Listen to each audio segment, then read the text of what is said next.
Hello, gorgeous people, and welcome to another TV Central one-on-one podcast. I'm Aaron Ryan. This is episode 44 already, 2023.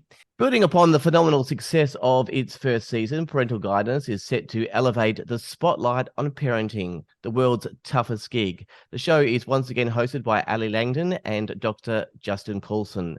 Dr. Justin is one of Australia's most trusted parenting experts. Justin has written 8 books and is a 4-time best-selling author. He hosts the #1 parenting family podcast in the country, Dr. Justin Coulson's Happy Families. He is an occasional columnist for the New York Times and appears regularly in Australia's major news outlets.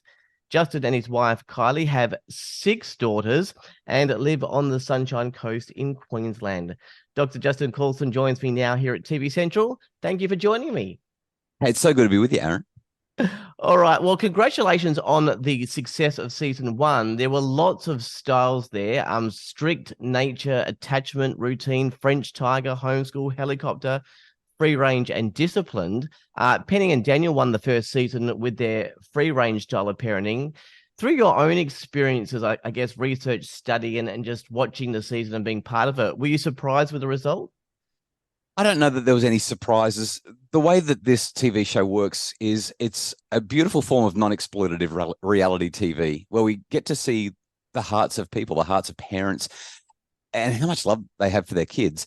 And because we're not really focused on winning per se, we're really interested in the examination of parenting and what different families are doing. It's kind of like a peek behind the curtains, the stuff you don't normally get to see.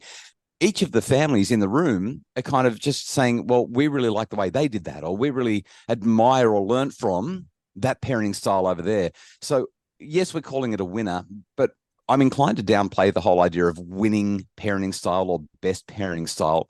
And I'm more inclined to say the parents in the room have identified this parent in particular, or this parenting style in particular, as one that has inspired them or helped them the most as we've gone through the challenges and talked about what's going on in our families. Well, actually, I wanted to ask you specifically about that winner part. I mean, because the concept of the show is to ultimately sift through various types of parenting and see which type works the most effectively or that you connect with, like you said. I suppose that is juxtaposed with parenting styles are different and nobody is necessarily better than anyone else. So how do you balance that educational value of the show, parents showing love to their children, that we're all different, but having a show where there is ultimately some kind of winner? I think what you're going to see, especially as we step into season 2, I mean, it's just around the corner now. Cannot wait for this season. We've got 12 parenting styles this time, all diverse, and parents are going to say things that are going to be super challenging because this is what they believe. But there's somebody sitting opposite them who's saying no. I'll give you a simple example. In one of the promos, we've got David and Tensi, our Outback parents. They're pro-smacking. They really think that from time to time you need to give your kids a whack. They need to understand that that's a form of discipline that's appropriate. Now, I fundamentally reject that, and there's no research to support it.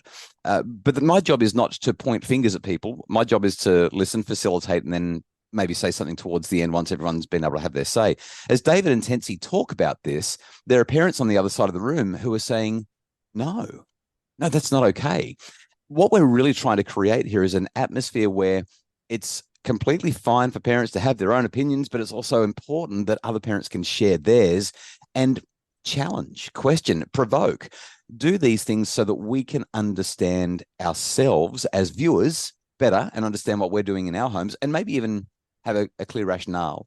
Therefore, to move back to the whole winning conversation, which was, I guess, the point of your question, we're not that interested in a winner, except that it highlights who the parents in the room enjoyed being around and learning from the most. Yeah. Well, let's just flesh out something that you just mentioned a moment ago. I think for the most part, although people may not prefer a certain parenting style, they do appreciate that we're all different. However, there are a couple of elements in certain types of parenting styles that are perhaps more controversial that you spoke about. Ones such as, smack on the bottom, or such as education, or a lack of in some cases. How do you balance appreciating a different parenting style versus an element that just doesn't seem to connect with societal values? Yeah, this one's a little bit tricky. When we recruit families for the show, the advertising goes out, people sign up and say, hey, I'm really keen. as we start to create and curate that short list of families, we make sure the psychologists get involved. We want to make sure that the families who are participating in what we're doing are, I guess, psychologically well-adjusted and safe. We're not putting people who are vulnerable on the television for national scrutiny. That's the first thing. In relation to the further parts of your question, what we're really working towards in this program is opening up dialogue about parenting, full stop, end of story. There are going to be some things that some parents say that are not consistent with good research and that are not consistent with what we would want to encourage in parenting. I therefore have a role as the parenting expert to let them have their say, make sure that they feel comfortable in the environment to be able to say it, facilitate the conversation, but also step in and say, okay, so for example, David and Tensi in this specific case, or in season 1, Andrew and Miriam, our strict parents, they're pro-smacking. And there are other parents in the room who feel the same way. And there are millions of parents, or at least tens of thousands of parents around Australia who feel the same way as well. My job then is to say, while everybody really wants to discipline their children and needs to, there are some forms of discipline that work better than others and some that are actually harmful. There's no research to support the use of smacking in the short term or the long term as effective. So we want to give people the chance to have their say, but I actually do, as the parenting expert, get to have the final word. And I kind of like that. I have to say, Aaron, I like being able to say, I'm the authority here and we've got research to say that what you're saying is wrong. But I want to do it in a gentle way. I want to do it in a way that still respects the path that these people have trod to get where they are. And maybe that's something that really works for so many families when they're watching the show. Nobody really feels judged, even though there is a whole lot of, I guess, judgment going on, but it's done in such a supportive way. And it's done in a way where we really do let both sides of the coin be shown. People feel safe enough to have their say. After watching season 1, I found the best parenting style would be taking the best elements of each and every family and molding that into something new. Would that be a fair takeaway from the show? So many parents came to me. I mean, I'm hearing conversations with dads on the side of the soccer field or out on their bike ride, mums by the netball court with their daughters or whatever. And grandmas are ringing up their daughters or their sons and saying, did you watch the show last night? I mean, it really created these conversations. And so many families said, I think we're a bit of this and we're a bit of that. And that's again, I think the universal appeal of this show. Kids and parents and even grandparents are all watching the show together. They're talking about it. And we all see a little bit of ourselves in every family. If we stick with the smacking theme, although there is so much more that we could talk about in season 2, the smacking issue, the way David and Tensi describe what's going on, as much as I reject their opinion, from time to time, I find myself nodding, saying, I get it. So there's a conversation about bullying in season 2. And there's a challenge that involves the kids being placed in a situation where they're a bystander to bullying in a park. Does your child intervene or not? And there's one family who say, if my child's ever stuck in a bullying situation, I've told them they've got to smack that bully in the head. Like you got to punch them. You got to get out of there. And even your reaction there, you're like, whoa. But then you look around the room and there's a bunch of people saying, yeah, absolutely. If your child's being bullied, you got to teach him to fight back. And I'm appalled by that. And yet there's part of me that thinks, but there does come a time, doesn't there, where you've just got to stand up for yourself. And there's that tension. There's that real tension that we all experience as parents when we encounter anything like getting the kids to share or getting the kids to push through something hard or dealing with bullying or smacking or swearing or explicit content and screen challenges. Like, this is family life. And while the experiences that the families, the challenges that they're participating in aren't, they're manufactured for TV, we're still getting a really good sense of what families grapple with every single day. All right, well, let's have a look at season 2. Week 1 has gentle, Lighthouse, Outback, Honest styles of parenting. I think at least 3 of those are probably self-explanatory, but what is Lighthouse parenting?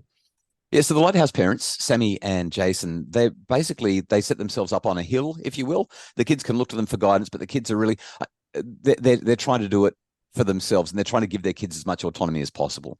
In a way, they're a little bit like Penny and Daniel, our free-range parents from season 1. There are clearly some differences, but there's a fair bit of overlap there. It's quite a free-range, comfortable. I'm on the Lighthouse. Look to me.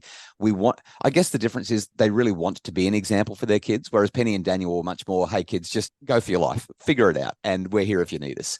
Whereas the Lighthouse is definitely trying to be much more effective in their modeling. All right, so week 2, we have spiritual, stage, team, and influencer. Most of those speak for themselves. I'm guessing that the stage is referring to like a theatre stage type family. Is that right? Yeah, really dramatic. Life is a stage, and what part are you going to play in it? Really, really fun couple who have got some older kids as well as their younger kids, and I'm thinking about what I want to say about them, but I would say it about every family. I loved getting to know these families. They are just so real. They're so earthy. This is legitimately, we're here. We know how the show works. We want to talk about our family because we love them and we think we're doing a good job. I love being around all of them. Well, there's always one family with a bit of controversy. Would I be right in saying that the influencer family might raise a few eyebrows? Kat and Jonathan are really devoted parents, and what we see with Kat and Jonathan, I mean, a lot of people are going to say, oh my goodness, they've got their kids on TikTok and they've got 500,000 followers. And I mean, Kat herself has something like 3 or 4 million followers. These guys are in the social media world at a really substantial level. You will see the way they engage with social media and the way they engage with their kids around social media, because they're in it. They know how to keep their kids safe in it. And once again, with all the psychological work that's done ahead of time, we knew that these were really, really great parents who are involved in their kids' lives in meaningful ways. I guess it's kind of like if you're a professional surfer, your kids are probably going to understand the ocean really well, and you'll be, of course, safety conscious, but you'll have a degree of trust in your children's ability in the ocean because you've spent years curating their capacity to deal with the ocean well. Yeah. And that's what they've done with their kids. They've been involved in social media, immersed in it for so long that they've had the conversations, they've engaged with their children. The kids know about the different things that could happen and how to make sure that they stay safe.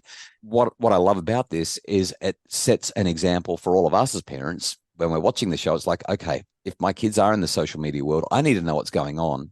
Otherwise, I have to be extra careful because I don't know what's going on. So, the supervision shifts as we become more competent.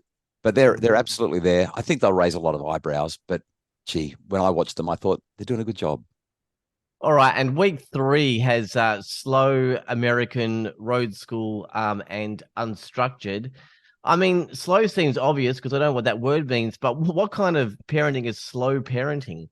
Slow parenting is the kind of parenting that says, let's remove all of the overcommitments, all of the rushing. Let's actually just be in the moment. Let's be mindful. Let's slow it down and just be with the kids. And when they come home from school, we're not going to rush off to this activity and that activity. We're going to sit down and play or draw and just be together. Maybe we'll cook together. Maybe we'll go for a walk, but we're going to be, during COVID, everyone slowed their lives down. Yeah. And everybody said, oh, this is living. Once the world opens up again, we're not going back to how it used to be. And within 3 weeks of the world opening up, everyone was booking in all their activities and life got frantic again. Slow parenting is the pushback against that. It's saying, no. What we did during COVID was actually good for our relationships. It was good for our kids. It was good for our well-being. We're staying in that kind of mode, not in a lockdown mode, but in a let's stop the activities. So it's really interesting to watch the way the slow parents engage with their kids and the way that they're parenting their children. I think there's a lot for us to take from it. Well, I know you appreciate and understand a variety of parenting styles, but out of those 12, was there any this season that you thought from the outset, I'm not really sure how that could work? Yeah, several. And what was bizarre to me and really fun is that for the most part, all of those parents convinced me that I was wrong. We consistently see, even when they blow it, I mean, there are a handful of things that happen during the show where you just go, oh my goodness, I would never do that. I can't possibly endorse that. Like, take, for example, the gentle parents. Gentle parenting sometimes just looks like really hard work. And yet, when you watch what they do, while it's not for everybody, you can't deny that these are really good people doing a really nice job with their kids, and the kids are going to be fine. In fact, the kids are probably going to thrive. And I was watching The Honest Parent, and Kat as an honest single mum, sometimes she's just so in those kids' faces. And sometimes I'm thinking, oh man, that's brutal. And yet the relationship she has with those kids and the way that they thrive and what the family is together, it's just delightful. And so I find myself consistently saying, okay, not for me, but gee, I love this family. Not for me, but I can see where they're coming from. And I have a lot of respect for that. Once again, there's only a handful of things that I really push hard against, like physical violence. That kind of thing comes up a couple of times, and I'll push back against that every single time. And yet I also know that no parent is perfect and we all have our moments. When you have a parenting style with a perceived negative word such as unstructured, are they in for an uphill battle? It's strange that you say that, because I would think that gentle parents have got this beautiful connotation, and yet they sort of have their struggles in the show. Yeah. So too do the Lighthouse parents, and that's got such a positive connotation. Mm. But, we've had strict parents and we've had routine parents and we've had all of the ones we've got in season 2. Some do have a slightly more negative slant. And yet, I guess I'd say this, Aaron, every single family has their moment to shine, and every single family has that moment where it feels like the whole country's against them. And we're not doing that. That's not manipulated. That's just what parenting does. People have opinions, and not everyone's going to agree with the way we're raising our kids. Is there any format changes to this season? I think the tiniest nitpick from season 1 was drawing out the episodes after having those sort of week 1, week 2, week 3 introductions and challenges. Is there any format changes?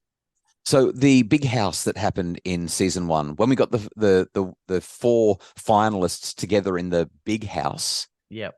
that's not happening this time. So you'll find that we'll move through this a lot faster. Like you said, it felt a little bit drawn out. So this time we'll be introduced to the families. They'll do their challenges. Then we'll see the finale when they go and do the final family challenge. We'll vote, and that will be the conclusion. So it's actually a slightly reduced season this time around, so that we can really stay with the action all the way.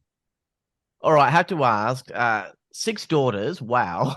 Yeah. From the parenting styles from season 1 and now knowing the season 2 styles, which ones do you most identify with your family? So I've spent a couple of decades, a little bit more than that, in fact, studying parenting styles and trying to understand what it is that makes parenting work best. And as we mentioned earlier in this conversation, there are a whole lot of things that we can pull from each style that work. And I like elements of pretty much all of the styles. Frankly, I wish that I could be a little bit slower, and I'd love to be a bit more unstructured. They're 2 parenting styles that we've got in season 2. I just fell in love with the spiritual parents in season 2. There's something about what they've done that is really, really special. And I think for those people who are quite secular in their approach, it's important that there's not a dismissal of the benefits that come from a spiritual approach to life. It's really, really quite nice. As I go around the room, I see David and Tensi and the way these Outback parents who are pro smacking. I don't like the smacking, but I love the way that they encourage respect and the way their relationships work. There really is something in each parenting style. Am I being diplomatic? Yeah, I probably am. I don't agree fully with any of the parenting styles, quite frankly, because from a scientist point of view, and that's really where I sit, there is a parenting style that I favor above all. And you're just never going to get that parenting style on the TV. It's it just doesn't have the sexy title like road school or gentle or free range or helicopter. These are all such cool titles for parenting styles. The parenting style that I advocate, I've just written a book about it, in fact, is what we call need supportive parenting. And no one's going to get on the TV and say, I'm a need supportive parent. It just sounds so sanctimonious, and nobody's going to know what they're talking about anyway. That parenting style combines all the very best of the elements of the parenting styles we have on the show. Wow, and wow. it really is an optimal way to raise your kids. So like I said, I've just in the last few weeks published a book about that specific parenting style while talking about what Parental Guidance, the TV show, has taught me about parenting styles. All right, so some advice now for some parents. What advice do you give to parents at the moment where, because of inflation, interest rate rises, staggered wage growth, people want to provide well for their families, but are making choices about, running, the heating or air conditioning, or battling, where to live because of, rental sort of crisis? I see a lot of negative self-reflection on their parenting style because they just they can't provide for their kids. So what advice do you give to parents at the moment that are sort of struggling in that parenting field? At your funeral, your children aren't going to say, "Oh, my parents were rich. Oh, we Mm, went on great holidays together. Oh, I remember that gift they gave me." That's not what they talk about at your funeral. They talk about your relationship. They talk about the love and the kindness. They talk about the compassion. They talk about the memories, the opportunities to be close. They talk about the connection, how you made them feel seen, heard, and valued. And the reality is, sometimes when you're working 2 or 3 jobs to keep a roof over your head, it's hard to get the connection right. mm, But even in those small moments, connection, feeling seen, heard, and valued, that's really at the heart of what parenting is. It's making sure that the kids feel that you're involved in their world, that you're interested in their growth and development, and that you are their number one cheerleader, that you're there to support them. And so I would say, yeah, it's hard financially. I don't know too many people who aren't sort of saying, yeah, feeling the pinch right now. What I would also say, though, is nobody cares about the size of your pay packet when you die. What they care mm. about is the quality of the connection that you had with them. What would you say to parents that are struggling with parenting because of all the advice out there? They're trying their best, but it's like, be structured. Don't be structured. Be honest. No, allow your kids to be kids, or have their innocence for a while. How much screen time should I have? Be gentle. No, be disciplined. Promote independence. No, work as part of a team. It must be hard for parents, with all of that advice, and sometimes they're quite the opposite. It is. And that's why we've got to have, I guess, high quality experts who have the science behind them. And I guess there's also that thing where you've really got to go with what's in your heart, what feels right. I mean, it's an art as well as a science. Parenting is a tough gig. And I think that's why Yeah. the show's been so successful, Aaron. I think that's why people love it, because they get to see into the hearts of these parents, and they get to see how it reconnects them with why they love their kids so much. Mm. Well, what do you see parental guidance as? Is it reflective or educational or observational, or is it all of the above? Yeah, it's all of the above, and it's entertaining, it's fun, it's provocative. It does all of that, and it's through those experiences that we actually get the kids to. It's through all of that that we get to be intentional as parents in the way we raise our families. I think it makes for better families. That's actually why I'm part of the show. I just think it makes better families. Yeah. And just finally, I know yourself and Ali are not judges per se, but you must resonate with some parenting styles over others. Are you and Ali quite similar, or are you guys quite different when you're looking at parenting styles? Oh, we are at its core. There are a handful of values that every parent will encourage, and that's the whole love and kindness and being nice to each other. That's just fundamental human values. So Ali and I have huge levels of agreement on there. Over time, I think Ali's coming around to my way of thinking. I'm going to leave it there. We when we first began, we were actually pretty discrepant, but over time, as we've done the show together, and we've really spent some great quality time together, I've got all the time in the world for Ali Langdon. She's just such a great person, and we really enjoy our conversations about parenting. And every now and again, she says, "You were right," which I really appreciate. Of course you are. Well, really looking forward to season 2. It is refreshing having positive, educational, and relatable television in prime time. So, well done. Good luck with season 2, and thank you for joining me here at TV Central. Aaron, it's been great to have a chat. Enjoy the series, and thanks for having me on. No worries. That was Dr. Justin Coulson from Parental Guidance. The new season begins Monday, 5th of June, 2023 at 7:30 p.m. on Channel 9 and 9 Now. That's it for this podcast. For all the latest news, ratings, streaming info, television guides, and podcasts, head to tvcentral.com.au. But for now, I'm Aaron Ryan. Thanks to Dr. Justin Coulson. Bye for now.